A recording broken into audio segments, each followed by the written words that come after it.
It's time to unleash the expert. What is he an expert on? Relationships, sex, spirituality, and rediscovering yourself beyond the trauma. Get ready to unleash more purpose, passion, and pleasure in your life. Here's the expert himself, Mr. Brannon Patrick. Welcome to the Brannon Patrick Show. Good to have you back. Thank you for listening. Thank you for being here. I'm excited for today. I'm excited for today's topic. Before I get into that, a reminder about my Women's Healing Journey group, Reclaim Your Heart group. It's starting in just a little over a month from the time that I'm recording this. So if you're interested, go over to the BrannonPatrickShow.com and click on the Healing Journey. It's going to be a journey. It's going to be awesome. It's going to challenge you. It's going to push you. It's going to help you heal your deepest wounds and your trauma. And we're going to do it together. And I will guide you. I'll give you the tools. I'll give you the things that will challenge you. But you're going to have to do the work. So I'd love to have you join me. I do it by application because it is a challenging group. And I need people who are motivated. And I don't want anyone bringing the group down. So I would love to have you apply. I'll check out your application. Let's get you going starting January 4th. It's Thursdays at 10 a.m. is when the group will be, 10 to 11:30. So, okay. Talking about healing, I just want to start today by going over some statistics that are, I think, pretty fascinating. And I have a theory, and this episode is about my theory, but there is some data that backs up my theory if I put the pieces together. So to start, let's just talk about mental health in the United States a little bit. So at any given moment, on average, there is 17.8% of the population is suffering with depression. That's a lot of people. That is a staggering number of people all around us. So almost 1 in 5 of the people you see today or talk to today has depression. That's not okay. In any given year in the United States, 32.1% of people experience some form of substance abuse. And 93.5% of people with substance-related issues don't seek help or treatment for the problem. So most people are just living with it, dealing with it. They're addicted, and they live day to day, and that's the way it goes. And that is a lot of people. Females are diagnosed at a higher rate than males are with mental health disorders. Females are diagnosed at 7%. So 7% of all females have some kind of mental health issue. Males are diagnosed at 4.2%. And that there could be different reasons for that statistic. Maybe females seek help more, and so they get diagnosed more often. Maybe the stresses and the things that females deal with, it pushes them into some mental health problems. I don't know. I don't know where that statistic comes from, but that's the case. Females are diagnosed more than males. They estimate that the impact of mental health problems on our economy is up over $1 trillion of lost productivity. So it is affecting us on a micro level as individuals, but it affects us, as a whole, quite a bit as well. And that's an interesting statistic that I'm going to come back to because it's a complicated one. And the reason is because I think one reason why we have a lot of mental health problems is because we're so focused on productivity that then it comes at the cost of our productivity because we end up with mental health disorders. And I'll talk more about that one in a little bit. So 21% of Americans have some mental health condition. Okay. So when I talk about substance abuse, 32.1 have some, like maybe they have an instance of substance abuse. 21% of Americans have an actual mental health disorder or condition.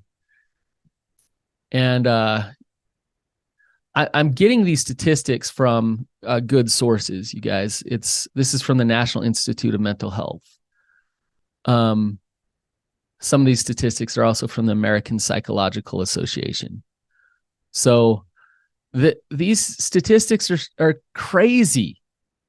Like, I think it's something that we've come to be like, well, it's how it is. We're kind of used to it. You're like, yeah, Uncle so-and-so's depressed and Aunt so-and-so has, anxiety so bad that she can't even function, but it is what it is, like on with life, hopefully it doesn't hit me. Well, good chance it probably will. Like there's a decent shot that you'll experience some mental health condition. And if you're listening to me, then maybe you already have. And I think there's a reason for this. And I think there's a hidden reason that I want to expose and talk about. And I hope that you guys can hear the underlying issue here of my theory. We are sick. We are ill as a society. And we don't stop very often and say, why? Why?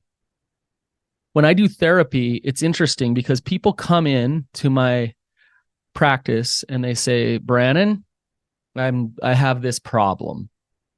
My marriage is difficult. I have depression. I can't stop drinking, whatever it is.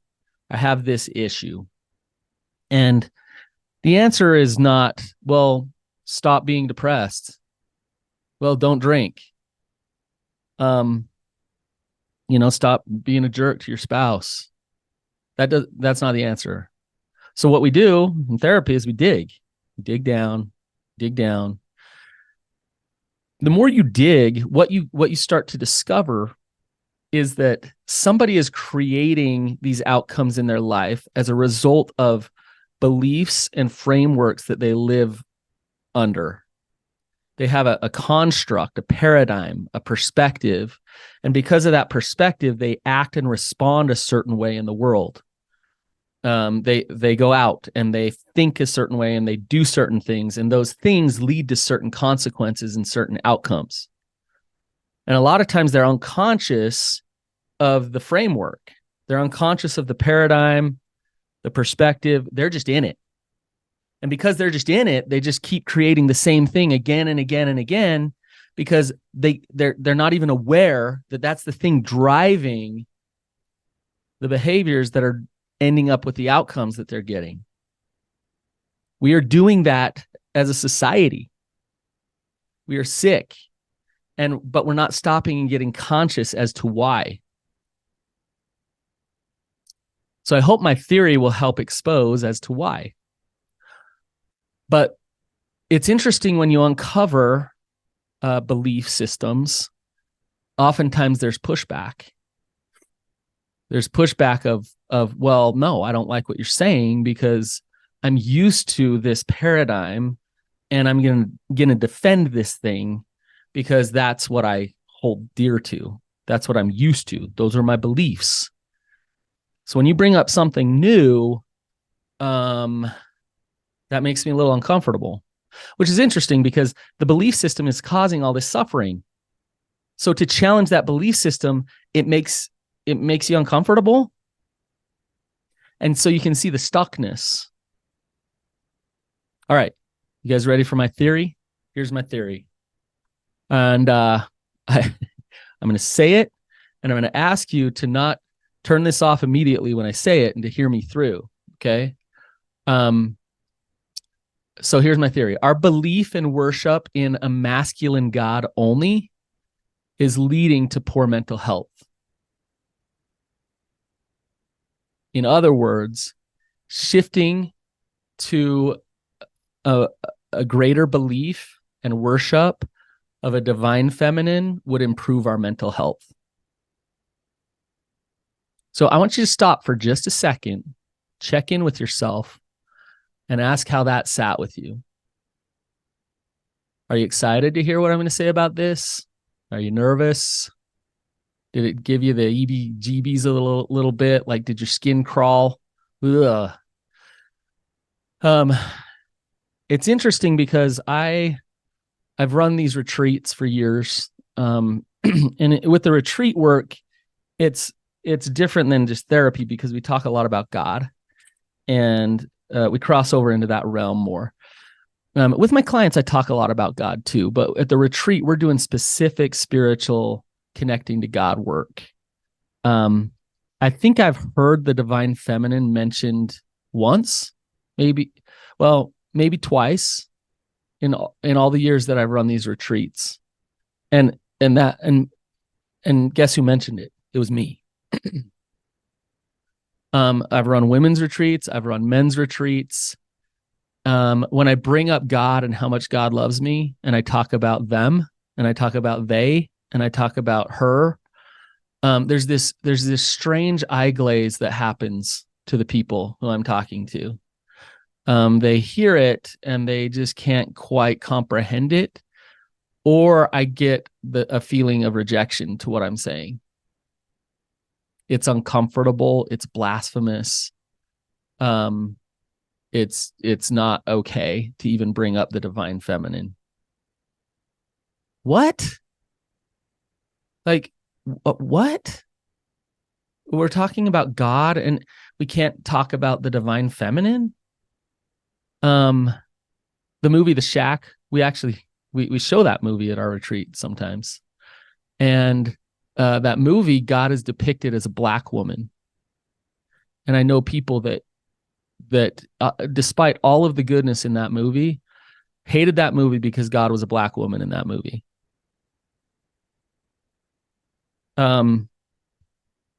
Because we have to hold firm to God being a white male God that is just very masculine. And I believe this causes us big problems. So it's the one thing that I hear, and one of the kind of justifications for the, not the lack of presence of the divine feminine in a lot of religions is, well, we want to respect her so much that we don't want to talk about her. Okay. It's interesting because I'd go to Peru, and I've been to Peru a couple times, and Pachamama is spoken of and talked about and worshipped every bit as much as the masculine God. And Pachapapa is I believe what they call him. But Pachamama is revered and respected. And it's interesting because it doesn't feel like when I go down there that they're doing something bad or wrong by honoring her. And so I think it's a very immature and elementary belief to believe that the masculine or masculinity is threatened by the feminine. That it's some kind of power play, that if we worship the divine feminine more, then that means we're going to forget about the masculinity and the importance of masculinity. It's actually the opposite. Femininity loves masculinity, and masculinity loves and honors femininity, like healthy masculinity, not toxic masculinity. So if the feminine rises, so does the masculine. And if the masculine rises, so does the feminine. Now you might be saying, well, then how come the feminine hasn't? Because masculinity has been dominating. There is a difference between toxic masculinity, toxic patriarchy, and healthy masculinity. So we haven't even been under systems of healthy masculinity, because had we been under those systems, we would have been worshiping the divine feminine all along. in history, there has been times when the feminine was much more present and prevalent.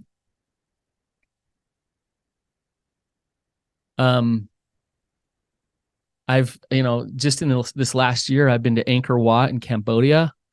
I've also toured around the island, Ireland, and talk about history, like just long history. And you go to Angkor Wat, and what do you know? There's statues and just things that are feminine everywhere. Same within Ireland. There's like rock things that from years ago they've built, and you can feel the femininity there. Somewhere along the way, we snuffed that out. We did away with it. And you might be listening thinking like, oh no, we haven't. Yes, we have. Just this week, within my church, there's been this controversy where a bishop or somebody was having women sit on the stand during church. And sitting on the stand means you're up in the front and you can be seen. And an area authority came along and said, oh, no, we don't do that. Women don't sit on the stand. What? Why? And what message does that send to my daughters? And what message does that send about the nature of God? God's just man. I believe God is both. And I'm going to get back to the mental health thing. Don't worry, you guys. Just let me rant for just a second here. I believe God is both male and female. Maybe there's two separate gods, maybe not, but God is both masculine and feminine. There's a polarity to it. And when the masculine and feminine energy comes together in a very healthy polarity, that's when creation happens. The masculine is not dominating the feminine, and vice versa. One is supporting the other, and they're very different, but very cohesive. Masculinity, toxic masculinity, has led to many of our mental health problems. So a lot of the shame that I've treated around addiction is because people feel like they aren't living up to what they should be. They're not getting the results that they should have. They're not making the money they should have. They didn't get the grades they should get. Masculinity is all about results. It's about goals. It's about results. It's about figuring things out. So if you take a man and this man can't figure some things out, they feel like they're a failure. They stress about getting to the top. They stress about making sure that they provide and they get these things done, and it wears them out. But they're dominated by this belief that is what we live by, is that if I'm going to make it in this world and if I'm going to be something, then I better achieve these things, and that's how I get there. There's nothing wrong with results and goals and achievement. Nothing wrong with that.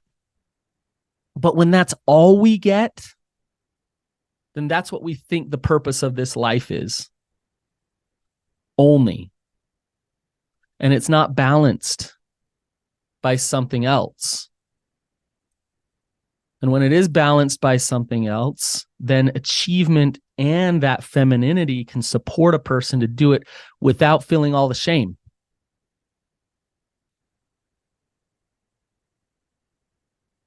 Masculinity is about strength. It's about results. It's about steadiness. It's about being constant. So when we live in a culture that is, you know what, if you're feeling not well for the day, you go to work anyways and pound it out. Or, you know what, like if you're a woman and you're in your cycle and you're having a day where you're just feeling like you want to rest, you better not use your sick day on that. You need to go anyways. You need to force yourself. You need to make yourself, because we're about the results. Femininity, in contrast, and I'm not saying it's better, because it is not better, it's different. Femininity is about presence, and it's about experience.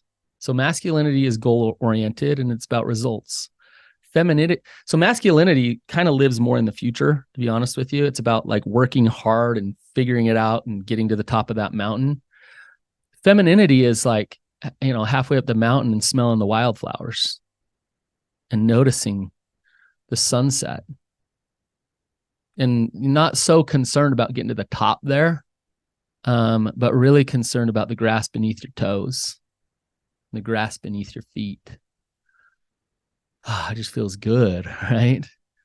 Getting to the top of that mountain feels good too. We don't stop and smell the wildflowers enough. And according to the American Psychological Association, mindfulness is effective for treating anxiety and depression. There's more and more research coming out that mindfulness is a huge piece to mental health. So mindfulness is about being present. Mindfulness is feminine. Here's a statistic that I like. 98% of studies show that there's a positive correlation between good mental health and nature. That's from the National Institute of Health. 98% of studies. Now, is nature feminine? You ever heard of Mother Earth?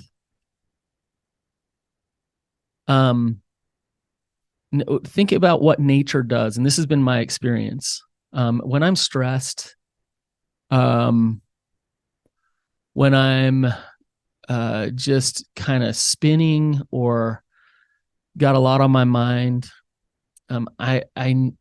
I go for a walk. Let's say I go for a walk in the mountains. I take my dogs out, or I'll go sit in the river, have that water flow, and really notice the snow and the trees all around me. I'm being nurtured by nature. I'm being held by nature. And if I try to release all of that tension and all that energy the masculine way, it never gets released. Just like trying to work harder to make sure that I'm not stressed doesn't work. But when I can go to nature and I can let go and I can just get present, all of a sudden that energy releases.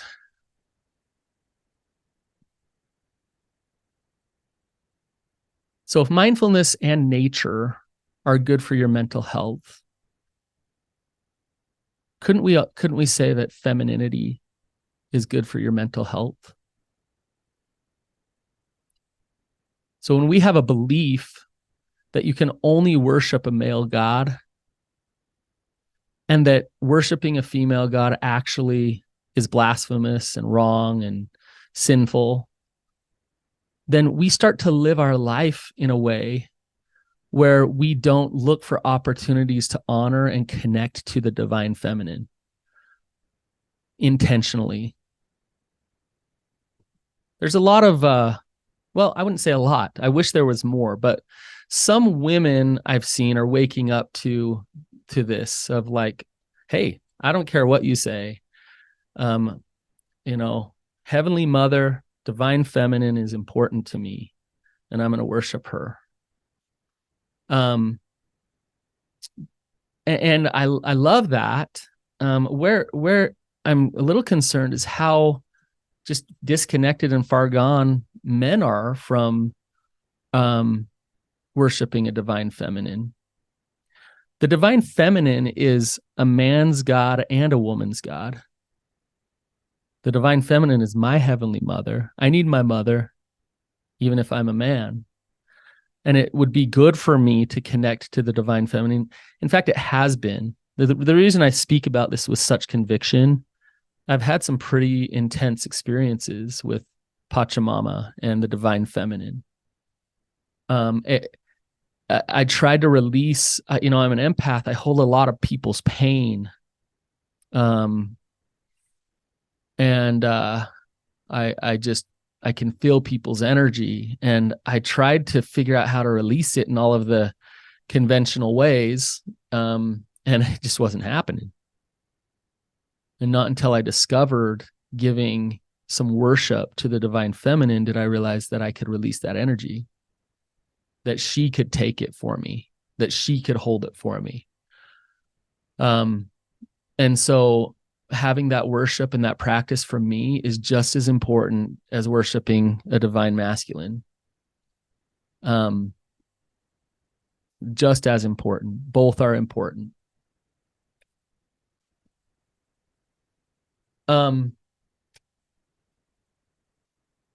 So I got a couple more points here. One is that the feminine cycle is important for our mental health practice. So what I mean by that is what I was talking about earlier. Masculinity is constant. It's go, go, go, go, go. It's the sun. Masculinity, it comes up every day, it's bright, and it goes down. Femininity cycles. So it's more like the moon. Some nights it's full and bright and vibrant, and some nights it's gone. And we don't take enough time for actual rest in our lives. And it would do us all a little bit of good to learn from the divine feminine that we cycle through. There's moments of intense productivity, and then there's moments of deep contemplation, rest, take a break. And I'm not talking about numbing out on your phone or watching TV for 3 days. I'm talking about having a journal, spending time in nature, getting some good, healthy sleep, having some deep dreams, getting into that flow state where you can almost channel truth and feel what's going on. That happens in those dark times of rest. That happens when you take space from people. It happens when you take space from trying to, hit your goal. I was so proud of my wife. Quick story. We trained for this marathon. We worked so hard, and every week we were doing 16-mile runs, 18-mile runs. And she was right there with me. She was training. And lo and behold, the marathon that we had signed up for landed right on the day that her cramps are the strongest. And she can cramp pretty hard. And I thought, well, what's she going to do? In a man's world, you power through that. In a man's world, you suit up, you go up there, and you figure it out. And I'm so proud of her because what she did, despite what others might think about, she'd been talking to everyone about running this marathon and blah, there's people going down to watch her, and she let everybody know that I can't run it that day. And she planned her marathon a week later when she was in a more vibrant time of her cycle. And she ran a marathon, her own marathon. We mapped out 26.2 miles. It was a beautiful fall day. It was somewhat sacred and beautiful and wonderful, and every bit of the style of my wife with running a marathon. And it was the right decision to honor herself, honor her body, and do it that way. But in our world, most people wouldn't do that. So honoring cycles, taking a break is important. Other things you can do to connect to the divine feminine. I said nature. How often are you getting out in nature and talking to God? And when I say talking to God, I'm saying talking to both masculine and feminine God. But get out in nature, grab a journal, go, grab a comfortable chair and go watch the snowfall, or go listen to a creek, and just see what comes up for you. Things like design and feng shui, and when places feel really good and beautiful and designed, that's feminine energy. There's a reason why most interior designers are female. So if you're living in a place that's just not very nice or doesn't look good, maybe you remodel a little bit, make it look nice. That's a way to connect to the feminine. Dancing is energy and movement, but it's also very present. Turn on your favorite song, dance with your kids, take a dance class, but just get lost in the music. I talked about this in one of my previous episodes about how life is a dance. Doing that is practicing and connecting to femininity, because you're not focused on the mountain, you're smelling the wildflowers. Emoting, so having emotions and actually expressing those emotions, it would benefit everybody, men and women, for your mental health, to practice feeling emotion and expressing emotion. I'm not just talking about crying, but man, if you could cry every day in a healthy way, and not in just the depressed, shut down way, it would be so good for you. If you can laugh hard, love hard, just whatever it is. I have a daughter who's like, she's just like the most loving, wonderful person ever. And she also has this nuclear side to her, and a bomb can go off. So we collect glass and we go break glass together. I think I've talked about that before. We let her anger flow in a controlled, safe way. And that's feminine. She's moving energy in the moment. Yoga is more feminine exercise because it's more present. It's more connected to your body. So anything really that helps you feel your senses is more feminine. So things like cooking, essential oils, candles, those type of things help you connect to the moment and help you feel that energy come in. Notice the things that I'm saying. If you were to practice these things regularly, my guess is that your mental health would be much better. In fact, I pretty much know that. So when we live in a society that doesn't honor and support and just even worship the divine feminine, we are doing ourselves a huge disservice. And it's time for the polarity to come back between the masculine and feminine. And if we could live in a world where that was there, we would all be healthier and we would all be happier. You guys, if you got to this point, then you're at least open enough to listen to me talk about the divine feminine. So I appreciate that. I challenge you to worship her in some way this week, to do an intentional practice of connection with her this week. Have a good one. We'll see you guys.